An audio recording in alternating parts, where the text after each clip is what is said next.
जय हिंद, जय भारत, जय श्री राम। ये विषय है, हम साधु संतों के कुछ विषय में बताएंगे। केवल भागवत भक्ति और ध्यान सुमिरन की बात करते रहते हैं। कोई ब्राह्मण हो, संत हो, बड़े बड़े कथाकार हैं, ये सब राष्ट्र सुरक्षा न हमारे मानव समाज के जीवन की सुरक्षा कोई खास बात बताते नहीं। इनसे कोई मतलब नहीं है।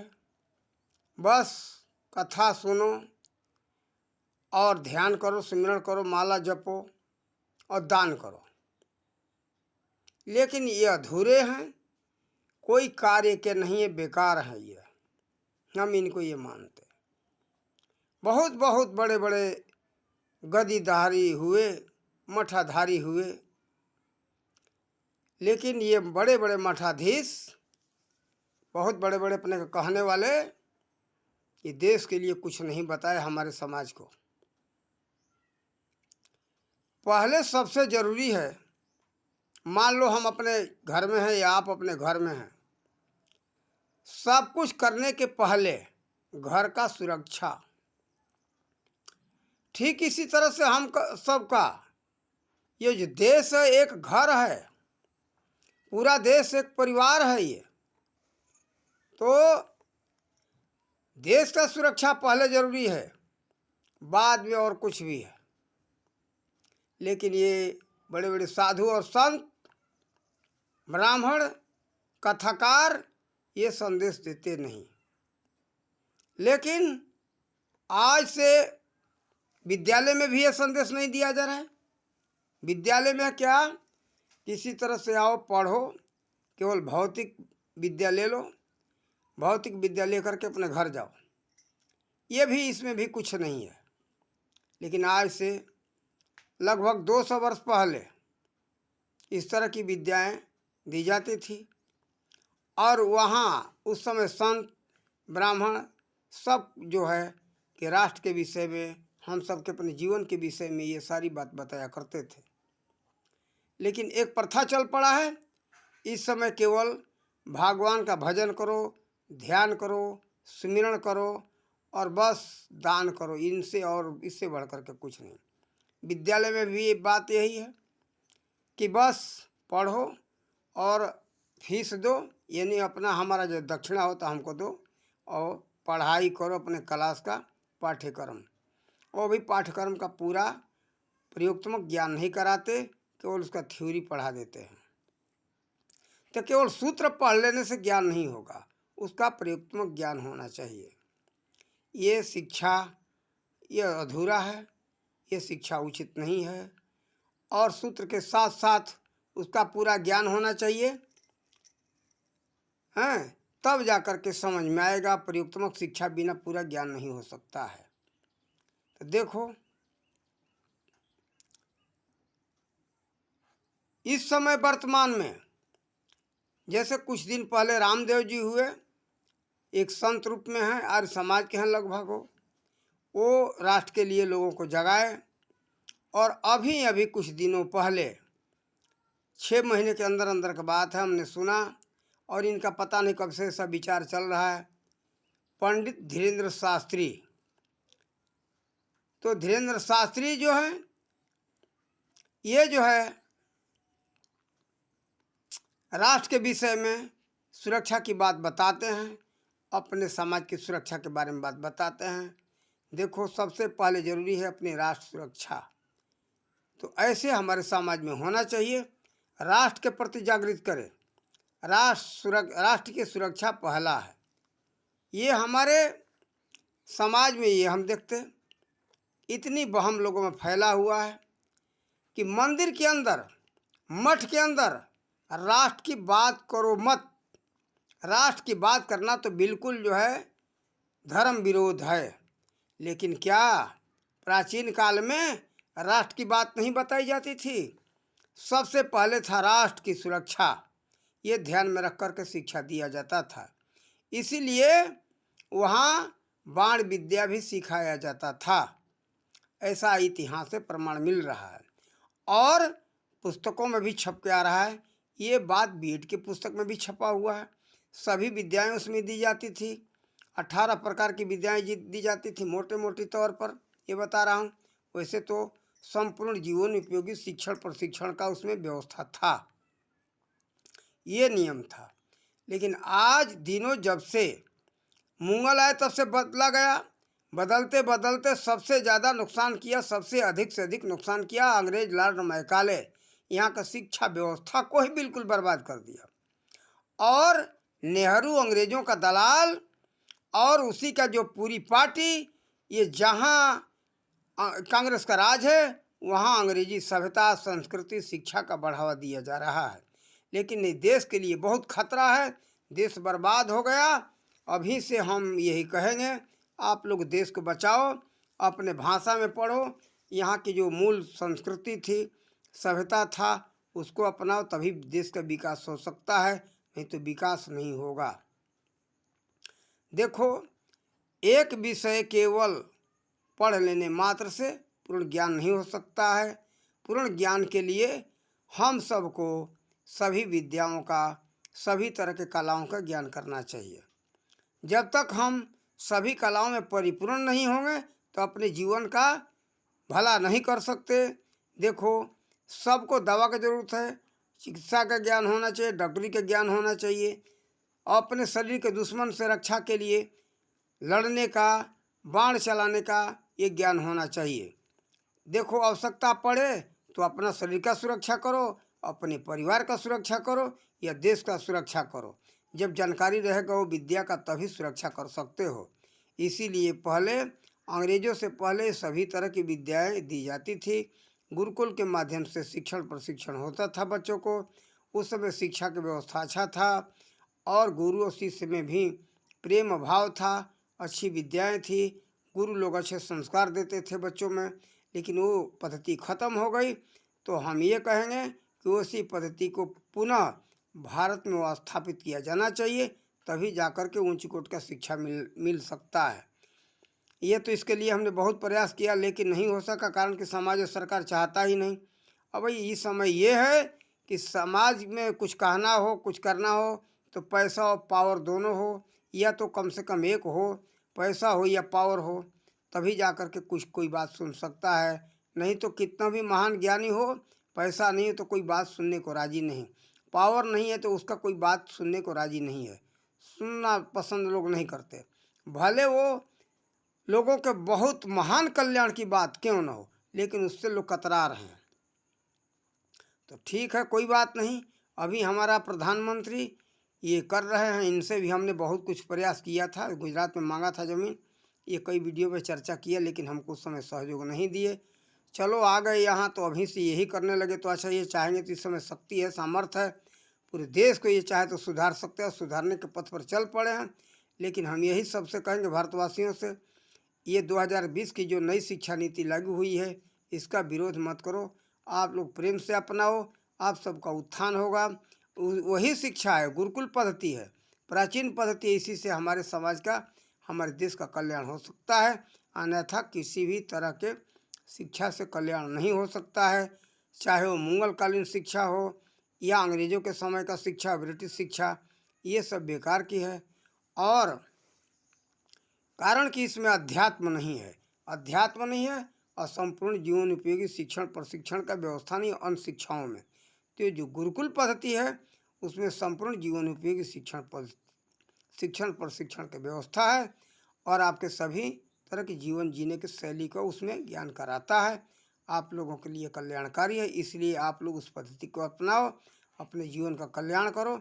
हम यही साधु संतों को देखते हैं, यहाँ बड़े बड़े साधु संत हमारे समाज में बहुत बड़े बड़े मठाधीश महंत हैं, लेकिन कहने के लिए नाम मात्र के, खाए और खा लो पड़े रहो हैं। ये आराम का हराम का ये लोग खाना पसंद करते हैं, ऊंच कोट का कोई शिक्षा नहीं देते, केवल जाओ तो कहे राम राम करते रहो, कोई धर्म के बारे में भी शिक्षा नहीं देते।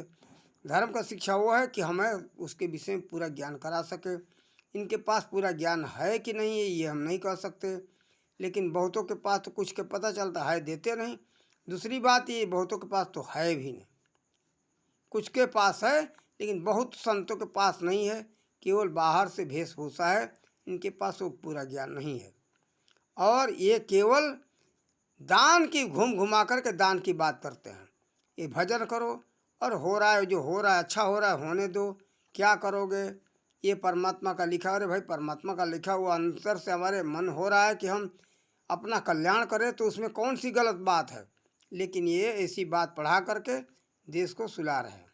सो जाओ, शांति से पड़े रहो, लूट रहा है लूटने दो, देखते रहो। और गांधी जी का सिद्धांत दे करके, गांधी जी जो ऐसा गलत काम किया ना, अब मुंह से तो बहुत गलत आ रहा है, ये देश को सोने का, शांति से एक दिया थप्पड़ खाओ, पड़े रहो। ये कायरों का काम है, थप्पड़ खाते रहो, लात खाते रहो, सहन करते रहो। अरे हम तो कहते एक लात मारोगे तो हम 10 लात मारेंगे, हम इस सिद्धांत के आदमी हैं। हमारे एक उंगली तोड़ोगे तो तुम्हारे जड़ से पंखा से बाँह उखाड़ करके फेंक देंगे। हम सहन करने का शिक्षा नहीं देते। हमारे ऋषि महर्षियों को देखो, राम जी को देखो, कृष्ण को देखो, शंकर को देखो, हनुमान को देखो, ये सभी के हाथ में अस्त्र शस्त्र है। जितने हमारे देवी देवता हैं सभी के हाथ में अस्त्र है। शास्त्र और शस्त्र दोनों है। समय समय पर का सबका जरूरत है। शास्त्र से मान जाए तो ठीक, न शस्त्र का प्रयोग करना ही पड़ेगा। भगवान श्री कृष्ण भी शास्त्र का प्रयोग किए महाभारत के समय में, और भगवान श्री राम भी शास्त्र का प्रयोग किए। जब शास्त्र से नहीं माने तो शस्त्र से मनाना ही पड़ा। इन राक्षसों को, राक्षस ऐसे मानेंगे नहीं, शास्त्र से नहीं मानेंगे तो शस्त्र से मनाना ही पड़ेगा। तो मनाना पड़ेगा, इनको समाप्त करना ही पड़ेगा जैसे माने। और हम यही कहेंगे कि आप लोग प्राचीन रास्ते पर आ जाओ, तभी आप सबका रक्षा हो सकता है, देश का रक्षा हो सकता है। श्री राम कृष्ण चाहे जितने हमारे ऋषि महर्षि थे, सभी का सिद्धांत यही था।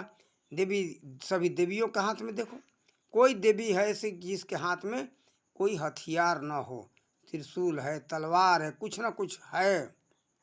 तो रक्षा के लिए शस्त्र तो सबको चाहिए। ये बुद्ध को मत देखो, बुद्ध के पास में बहुत बड़ा हथियार था, उनकी वाणी हथियार थी। इस जगत में 3 ही लोगों का उदाहरण मिलता है, बुद्धदेव, नानक देव और ये बुद्धदेव, नानक देव और नारद। 3 ही लोगों का उदाहरण मिलता है। इनको हथियार उठाना नहीं पड़ा, बाण उठाना नहीं पड़ा। बाण के स्थान पर वाणी से ही ये काम कर दिए, मार डाले, समाप्त कर दिए राक्षसों को। तो भाई इनके वाणी में सामर्थ्य था, हम लोगों के वाणी में सामर्थ्य नहीं है। जब श्री राम के वाणी में सामर्थ्य नहीं था और हमारे श्री कृष्ण के सामर्थ्य नहीं था वाणी में, तो ये लोगों को बाण उठाना पड़ा। तो हम क्या हैं, किस खेत के मूल्य हैं, किस खेत के घास भूसा है, हम कुछ भी नहीं है। इसलिए इन सब के रास्ते पर हम सबको चलना चाहिए। श्री राम और श्री कृष्ण के रास्ते पर हम सबको चलना चाहिए। बुद्ध के सिद्धांत पर वो चले जिसके वाणी में उतना सामर्थ्य हो, तो न तो बुद्ध के सिद्धांत को मत अपनाओ, ये गलत है। गांधी अपना करके केवल ये भ्रम में डाले, बुद्ध के सिद्धांत पर ये भी नहीं चले। वाणी से इन्होंने मारा है हमारे पाकिस्तान से आए हुए हिंदू शरणार्थियों को। नेहरू ने भी वाणी से मारा है, इनका हत्या किया है, कितना दुख दिया। ये जो मस्जिदों में छिपे हुए थे, मुसलमान के खाली मकान में छिपे हुए थे, मस्जिद खाली पड़ी थी उसमें छिपे हुए थे, लोग रह रहे थे, वो शरण लिए थे, उनको निकाल दिया बाहर। ठिठुरो जा कर के ठंड में, बरसात हो या ठंड हो, ठंडे का मौसम था, उसी में मरो, कोई सहायता नहीं। निकल जाओ, चले जाओ वापस अपने पाकिस्तान में। और पाकिस्तान में तो जीना कटवा रहा था, फिर भी कह रहे थे कि जाओ, मर जाओ, यहाँ रहने का जरूरत नहीं है। तो क्या है, कटे हुए पर नमक छिड़कना है और हत्या है। इसको हम अहिंसावादी नहीं कहेंगे, हिंसक कहेंगे। गांधी और नेहरू ने हिंसा किया है, वाणी से किया है। आप लोग इसको ध्यान नहीं देते हो तो कहते हो अहिंसक अहिंसक। अहिंसक नहीं थी, हिंसक थे। मन वचन कर्म तीनों से होता है, कुछ भी हो। तो ये वाणी से इन लोगों ने हत्या किया, वाणी से। तो इसके विषय में हमने संतों के सिद्धांत को समझाया। आज के संतों का सिद्धांत है, राम राम जपते रहो, परया मल खाते रहो। ये दान की पाठ पढ़ाते हैं, अपना जेब भरते हैं, बैंक भरते हैं। इनके चक्कर में मत आओ। पुराने जो ऋषि महर्षियों का सिद्धांत था, उन ग्रंथों को लेकर के पढ़ करके उसको समझो और आगे बढ़ो। और कोई तत्वदर्शी अच्छा संत मिले उससे ज्ञान लो, लेकिन शस्त्र शास्त्र का दोनों का ज्ञान सिखाओ, वो अति उत्तम संत। इस समय जैसे हमारे कौन है, धीरेन्द्र शास्त्री हैं, ऐसे संत की हमें आवश्यकता है, ऐसे ब्राह्मण का आवश्यकता है, ऐसे सतगुरु का आवश्यकता है जो जगत का कल्याण कर सके, करा सके, अपना कल्याण करे और जगत का कल्याण करे। ऐसे लोगों को हम समर्थन करते हैं। ये कायर सिद्धांत हम कभी नहीं पसंद करते। कायर बने रहो, लात खाते रहो, पड़े रहो। और भाई एक बात हमें ये दिखाई दे रहा है भारत में, कुछ ऐसे पाठ पढ़ने वाले, तो एक पतिव्रता जो औरत होती है ना, सुना हूँ गंवारों को, हमारे पति देव हैं, चलो उनके हाथ से हम मर जाएंगे, ठीक है, उनके हमारे हाथ से मौत है, मर जाऊंगी, मुक्ति हो जाएगी। उस तरह का अगर पतिव्रता स्त्री बनना है तो बनो, चूड़ी पहन लो। कायरों पतिव्रता औरत बनकर के ये नहीं चल सकता है देश, और न तो अपना कल्याण कर सकते हो। ये तो देखो चूड़ी वाली थी झांसी की रानी, दुश्मनों का कैसे सामना किया है, ऐसा सिद्धांत रखो। ऐसे ऐसे हमारे बहुत से वीर माताएं हुई हैं, वो सिद्धांत रखो। कायर मत बनो। गांधी देश के लोगों के आंख में धूल झोंका है, नेहरू ने धूल झोंका है, ये गलत है बात। कभी ऐसा देश आज़ाद ये गांधी और नेहरू ने आज़ाद नहीं कराया है। अगर नेताजी सुभाष चंद्र बोस नहीं होते, चंद्रशेखर आज़ाद, सरदार भगत सिंह नहीं होते, देश आज़ाद नहीं हुआ होता। ये बेवकूफ़ बनाया जा रहा है, भारतवासियों के आंखों में धूल झोंका जा रहा है। गांधी नेहरू का सत्य अहिंसा के बल पर राज नहीं लिया गया। अगर राज ये हाथ जोड़ने से मानने वाले थे अंग्रेज, तो जालियांवाला बाग में अंग्रेज क्यों गोली चलवा दिए, जिसमें हजारों लोग मारे गए थे। जब खून खौल गया भारतवासियों का हर जगह जगह, बस उग्र रूप धारण कर लिए, तब जाकर अंग्रेज भागे। और ये गरम दल नहीं होता नेताजी सुभाष चंद्र बोस का, तो ये नहीं जाने वाले थे अंग्रेज। ये तो समझ गए कि भारत अब बिल्कुल खोपड़ी गर्म हो चुका है, हमको उखाड़ फेंकेगा, तब जाकर के सब लोग भागे हुए। ऐसे भागने वाले नहीं थे। तो देखो इन ब्राह्मणों के और साधु संतों के आप लोग बहकावे मत आओ। और गांधी का नाम लेकर के कोई पाठ पढ़ावे तो कह दो भैया ये तुम पाठ पढ़ो, हमको नहीं चाहिए। अपने गांव घर में देख लो, क्या कोई अत्याचारी होता है तो हाथ जोड़ने से मान जाता है क्या? हाँ मानता है, सज्जन होता है वो हाथ जोड़ने से माने। लेकिन कोई डकैत आ जाए, लुटेरा आ जाए, कोई बिल्कुल अत्याचारी आ जाए तो मानेगा नहीं, उसको लात से तो मनाना ही पड़ेगा। बात से मानने वाला नहीं तो लात से मनाना ही पड़ेगा, नहीं तो मानेगा नहीं। लेकिन ये देखो सबके सब गंवार हैं, कोई भी विदेशी सब गंवार हैं, इनके अंदर कोई दया और धर्म नहीं है। ये लुटेरे हैं, लूटने के लिए आते हैं। देखो 2500 वर्ष पहले जो सिकंदर आया था, तो आचार्य चाणक्य ने अपने बुद्धि से, विवेक से, उसको अपने विवेक से हथियार करके मार के भगाया था। उसमें भी शस्त्र का जरूरत पड़ा, लेकिन बहुत कम शस्त्र का प्रयोग हुआ है, बहुत कम शस्त्र में वो कार्य हुआ है, लेकिन बुद्धि से कार्य हुआ। जहर देकर के सैनिकों को मारा चंद्रगुप्त ने। और देखो कारण कि उस समय सैनिक नहीं थे, कम थे, तो ब्राह्मण देवता बुद्धि से कार्य लिए, तो सैनिक वहाँ से सिकंदर भागा। फिर जो है कि मुगलों के समय में ही हुआ, यहाँ लोग सहन करते रहे, बुद्धदेव के सिद्धांत पर चलते रहे, देश गुलाम हो गया, अत्याचार करने लगे। फिर अंग्रेज आए, अंग्रेज इनको भगाए।